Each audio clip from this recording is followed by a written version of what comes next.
This is the Mainframe Connect podcast, brought to you by the Linux Foundation's Open Mainframe project. Sponsored by Phoenix Software International and by Infinity, a Converge company. Mainframe Connect includes the I Am a Mainframer series, the Riveting Mainframe Voices series, and other content exploring relevant topics with mainframe professionals and offering insights into the industry and technology.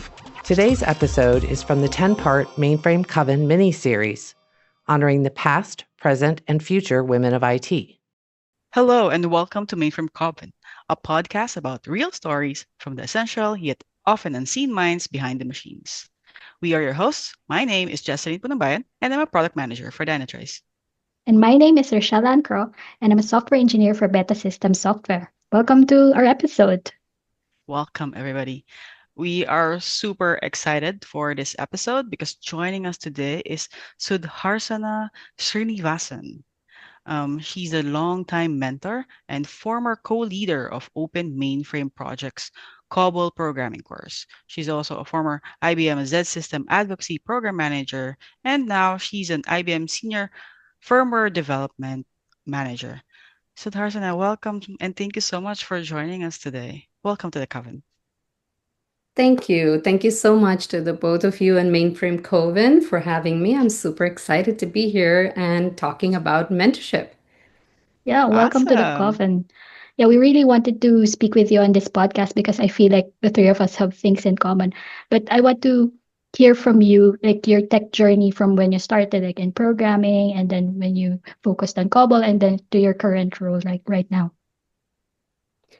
Okay, so growing up in India, um, school, high school, when I was getting about to high school is when a lot of talk around computer science had started. So I was very curious, what is computer science? And so I told my dad, you know what, I'm gonna do computer science. And he's like, what is that? I don't know, we'll figure it out. So off I go to high school and major in computer science. So in India, the way we do it is math, physics, and a third subject. So I wanted to do math, physics, computer science. And one of the first classes, and I vividly remember walking from one building to another because the computer science classes couldn't be housed in our same building. So we walked over to another building. And the first programming I ever did was on an Intel 8088 chip assembler programming. It was so fun. So that sort of got me started in the journey, and I said I want to learn more, and went ahead and did my bachelor's in computer science as well. That's where I got my first sort of flavor into programming and started with, yes, guess what? Basic. And that's what they say, right? The best place to start is the beginning. So I started with basic, and COBOL was part of my curriculum in bachelor's. And it was really fun programming language. I really actually liked the way it's structured and how you use more of that English type language and all of that. And did my final year project using COBOL. It was we built an inventory system for a local medical labs. So that was our project as a team project. And so that's sort of where my journey with computer science and sort of, passion for programming, all of that started. And after my bachelor's in India, I moved over to the US, and that's where I did my master's in computer science. And, off I go to start my career in, being a software developer, software engineer. Years later, I started my career at IBM as a firmware developer. And you'll hear me say this a few times, which is I'm amazed at how life comes full circle moment. I started as a firmware developer, worked in that role for about 10 years, and then moved to the IBM Z ecosystem team and got a huge a flavor for what it means to work with the ecosystem. How do you build that ecosystem around the technology that we're building? So that was a great experience. And then full circle, I come back and here I am, leading the team that I was a part of as my first job role at IBM. So this is where, it's really exciting, and, that's me here today.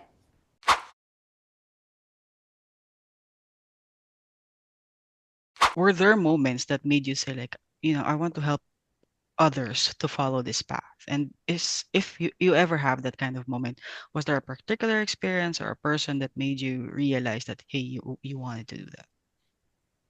So there wasn't like a single moment, right, Jelly? Rather, it's a realization over Mm-hmm. time. Um, and it's almost a point of where I want my hindsight to be foresight for that next generation, which is why I'm really passionate actually about mentorship, which is early on in my career, I did not realize that having a mentor is critical. It's important in your journey to be able to, get you to think about what are the different ways or career pathways you could think about, right? And I spent a lot of time, doing what I was doing and doing it really well, and but really never getting anywhere because I wasn't thinking in that way.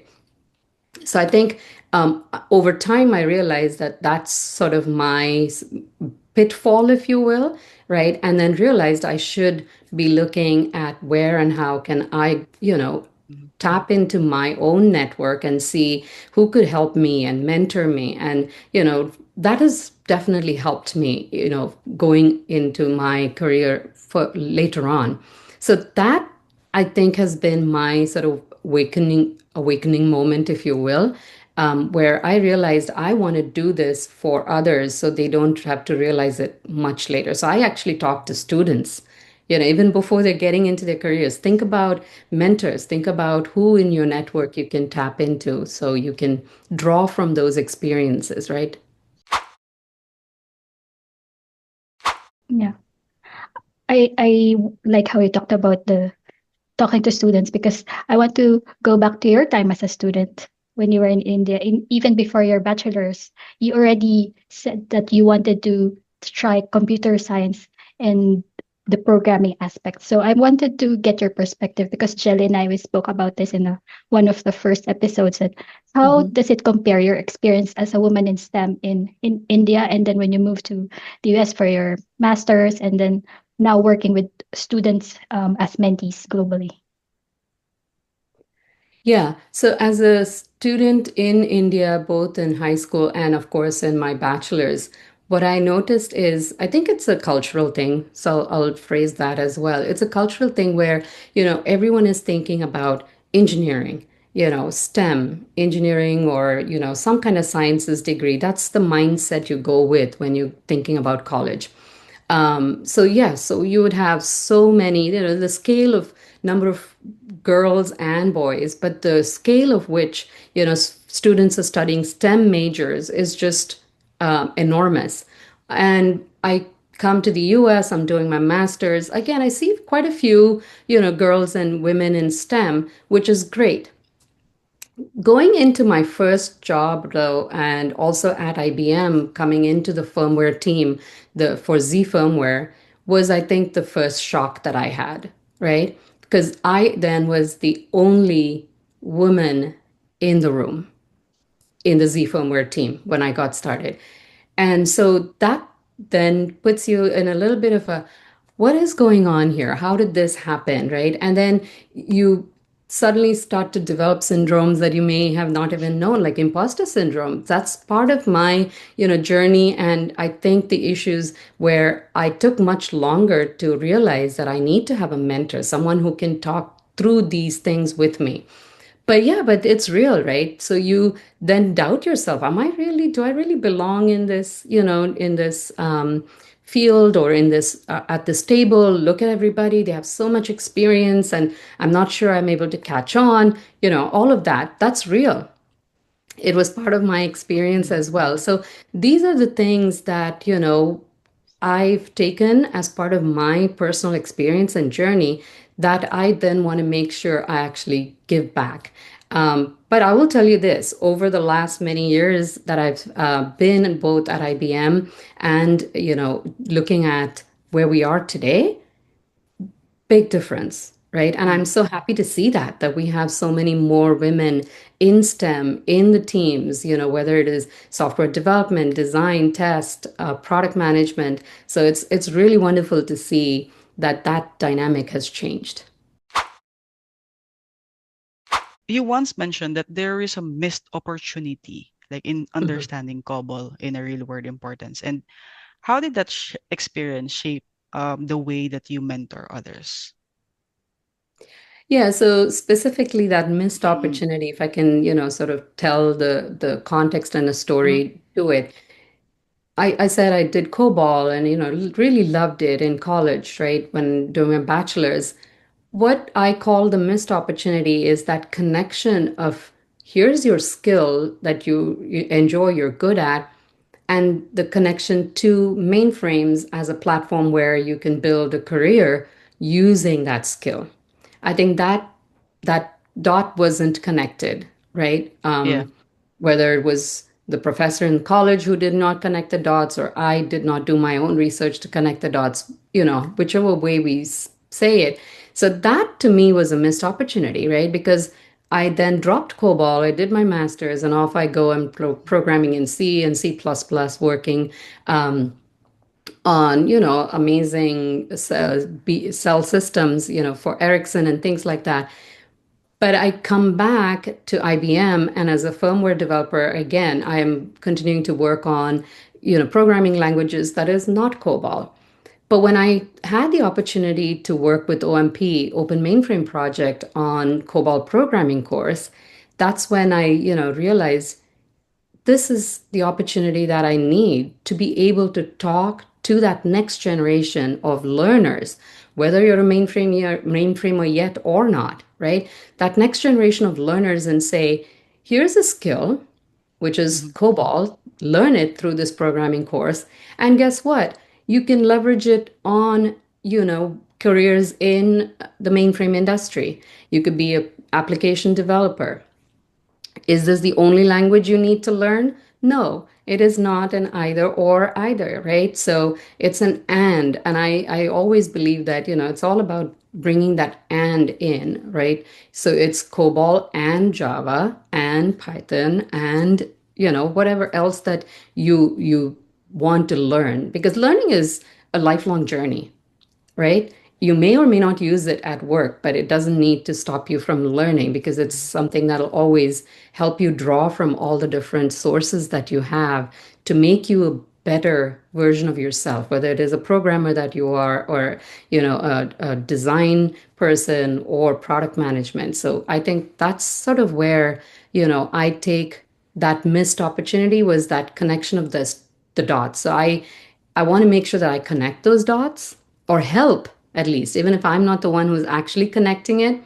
through mentorship, help the students or the learners or next generation connect those dots to see how the skills they're learning can be put to use within the mainframe platform, I right? really like that. It's COBOL and it's not COBOL or like it can be Exactly. Exactly. multiple things at once for sure. And so can you just elaborate more on the COBOL programming course? Like how do you use that program to, as you say, connect the dots and the the design principles on how you built the course or the how the mentorship works? Okay. Yeah, so there's two programs within Open Mainframe Project. Of course, Open Mainframe Project has multiple projects, and the two that I'm talking about here specifically is COBOL, and then of course the mentorship program. We'll talk more about that too, through this, through the course of this podcast. But the COBOL programming course, the intention there was, how do we bring COBOL to our learners in a way that it is easy for them to learn the programming language, right? So think about when and how you learn COBOL and you're asked to work. The first thing that comes to mind often is the green screen and having to work in that environment. And the learners today, when you are going to school, the IDEs that you use and what you're familiar and comfortable with is very different. So the goal of the programming course was, how do we make it so that the focus is on learning COBOL and not so much the environment in which you have to program it. So we went with VS Code. We leveraged our sister programming, project in OMP, Zoe. COBOL programming course and Zoe go hand in hand, and making it easy to get to the course itself. making it easy to learn. So then you're learning COBOL as a programming language and not worrying about all the surround environment that you need to also then learn. You're comfortable with IDEs like VS Code, off you go. And so that's sort of the basic principle, like you said, Richelle, that we used to make it easy to learn COBOL and add COBOL to as a feather to your cap. Yeah. What I love about the programming COBOL programming course is that it attracted this widespread participation. It's like a lot of people had joined it. And what I admire is that you were able to handle all of these attention from all of the learners. So based on your experience, like what is the strategy that you use to scale that mentorship without losing the quality? Yeah, so like I said, mentorship program again is another program within OMP, and we are part of that program as well. And every summer we offer COBOL programming course as an opportunity for students around the globe to apply to be a mentee for the summer project. I think the project, Open Mainframe project themselves, as a project has done a fantastic job with the mentorship program, right? To be able to scale it, to be able to bring all of the projects under the OMP banner, give them the opportunity to bring mentees from around the world and have our project, leads and, contributors be those mentors to the students for every summer. So that's been a fantastic job that the team has done. The COBOL programming course, as a participant of that mentorship program, what we do is bring students and just have them look at the course, take the course, learn it. That's the first step, right? And think about what can be added. So a couple of times the students who have come in have had some really bold ideas, and it's been amazing. One of the students wanted to add more of an automation, and how can you add CI/CD so that you can bring in testing, because the course really focused on programming, not so much on the testing of it aspect. So that was the first thing that one student added. And that student then went ahead and turned around and became our mentor for that next cycle of mentorship. To me, mentorship is about creating that next generation of leaders, right? How do we empower them so that they feel that they have all that they need to be able to go ahead and mentor that next generation? I think if we can get that ripple effect, that's success in mentorship. So that's sort of, in my mind, the best way to scale. And I think the OMP mentorship program has done a really nice job and given us that platform to be able to create those mentors and from mentees. Thank you That's for so sharing that. inspiring. That's really inspiring. That now the mentee became the mentor in the next Yeah. summer. It's amazing. So talking about the summer mentorship program, can you share with us some of your biggest learnings as a mentor or some examples of some mentorship relationships that you built? Absolutely. Yeah. The most important thing for us to remember as mentors is to be there, actively listen, let the mentee walk through, even if it is a problem, let them walk through it, sound, and be that sounding board. Right. And in 2024, I think I mentioned, one of the students who came as a mentee had this lofty goal and wanted to do CI/CD, which was amazing because COBOL Check is another open mainframe project. And that's the project that does more of unit testing.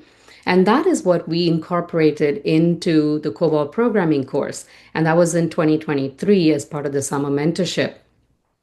And that mentee came back around and was a mentor. So that's, a big story, a success story, right, if you will. So in 2024, we had two amazing mentees again, and they thought, hey, you have this CI/CD and all of the, the testing piece. We want to automate all of it, right? Bring in automation. Why not? And they wanted to bring in GitHub Actions and, work through that. So there were a bit of roadblocks, technical challenges, if you will, right through the process. What I then realized is I started to dive in to start solving the problems as well.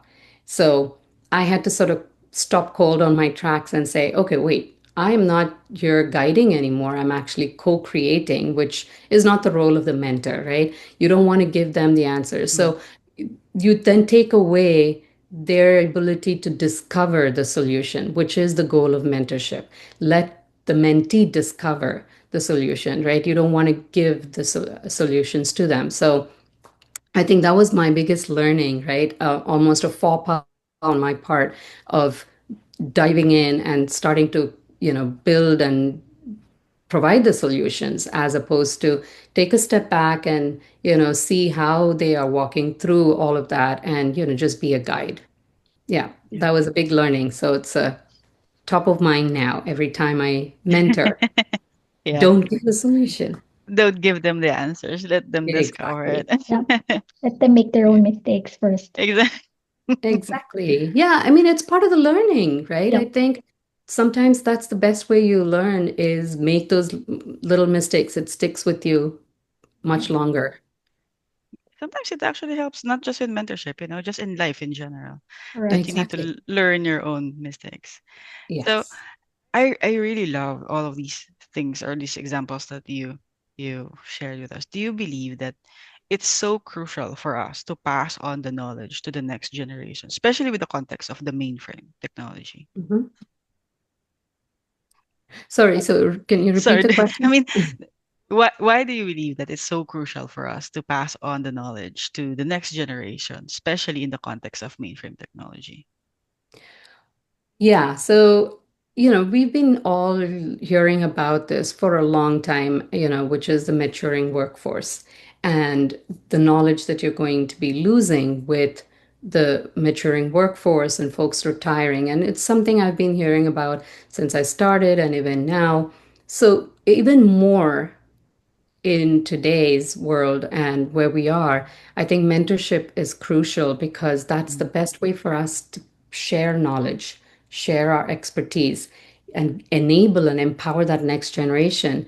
Some of the skills may be lost because from doing something for many years, you have these, finer skills and intuition that you could bring to a problem that we may not be able to capture, but at least the knowledge that you have is what we can capture in the form of sharing it through mentorship. So I think the more we can take on and talk to that next generation of learners and bring them on board to the mainframe is the best way that we can ensure that this platform Yeah, is the platform of the future.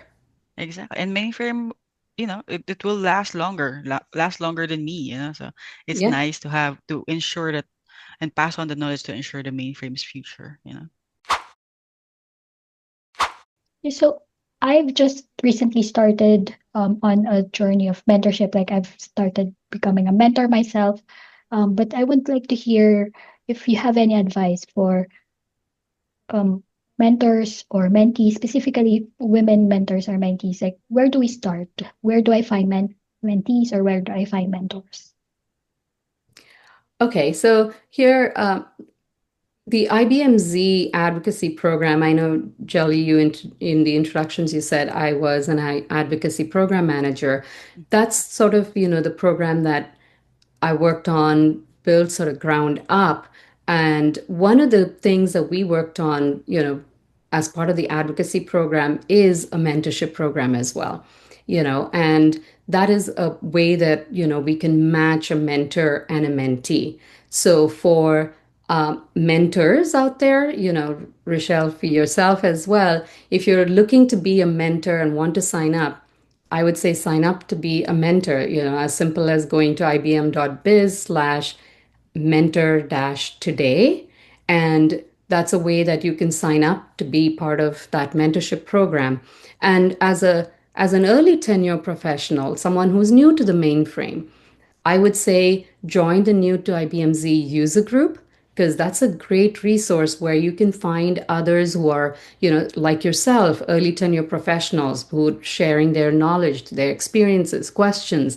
It's a really good place for you to sort of find your own, community, if you will, And the reason I mention that is as part of being as being part of the New to Z user group or that community, you could request a mentor. Mm. And that way then you are connected to the mentors who have signed up. So that's sort of that mentorship program that we put together as part of our advocacy program as well. Because guess what? Mentoring is one of the ways that you can advocate for IBMZ. So you then end up being an advocate for IBMZ, you're mentoring. So it's a win-win all around, Yeah. for both you as a passionate mainframer who wants to give back. You then are, incentivized by being an advocate, by earning those advocacy badges. And our next generation is also gaining from it because you are there, sharing your knowledge and expertise with them so they can learn, they can skill up, they can grow in their careers as well. What I That's like about awesome. these programs, like the IBM program and then the Open Mainframe mentorship program, you get a lot of individuals from different companies, different backgrounds, and it's a way as well to for newcomers to see what are the different roles that could be available within the mainframe space. So I think it's important that yeah, people will see, oh, these are programs that are available. I can sign up. And yeah, Exactly. as a mentor as well, that there's an opportunity there for me. And Absolutely. networking. And the program also comes with with support content, right? It's like a mentoring guide and things like that. So someone who has not mentored before and you're wondering if or not this is something you could do, I would definitely say please do take a look at that because there's a mentoring guide that can also be something you leverage and use to walk you through that initial part of your journey, right? So I'm just curious, like if you could give like one piece of advice to your younger self, that young woman studying in India or starting in tech, and what advice would you give her? One advice. Can it be 3 words? Of course, of course, of Sure. course. It could be Yeah. it. No. So I think what advice I would give my younger self is what again, to the point about my hindsight is what I want for others to take away as something they do early on in their journey, right? It is to create, build, and own. So create it, build it, own it. What do I mean by it? Create a network of mentors. What I always tell my mentees is no one mentor is going to be able to give you everything you're looking for. So have a network of mentors, right?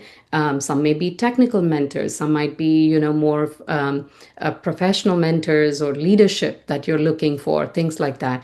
And build that relationship with your mentors. It is Mentorship is a two-way street, right? As a mentee, you have to be prepared, you have to be ready to also give as much as the mentor is willing to give, share, and their Mhm. experience and knowledge. So you have to build that relationship. And finally, own it. You got, as the mentee especially, you've got to own that relationship and that mentorship. So that's sort of what I would have what I would give my younger self as advice and as something to take away for those who are listening in and wondering where and whether or not to even get started. My thing is get started. The sooner the better. That is I like awesome. that. And then yeah, I like that so much that it's not it's an effort. Mentorship is like a relationship. It's a two-way street and you need to make an effort. I like what you said, create, build, and own it. Hmm. It's very easy to remember and it's a good career advice and a good life advice actually. So thank you for that. Yeah, awesome. Yeah, All right. I'm so glad that we could chat about mentorship and why it is important. I want to thank you, Sudharsana, for sharing those success stories. And I really like how you are creating those full circle moments, not just for yourself, but for others as well. So thank you very much. Thank you both so much for having me. It was a wonderful pleasure talking with the both of you. Thank you. All right. Well, thank you everybody for joining us in this episode.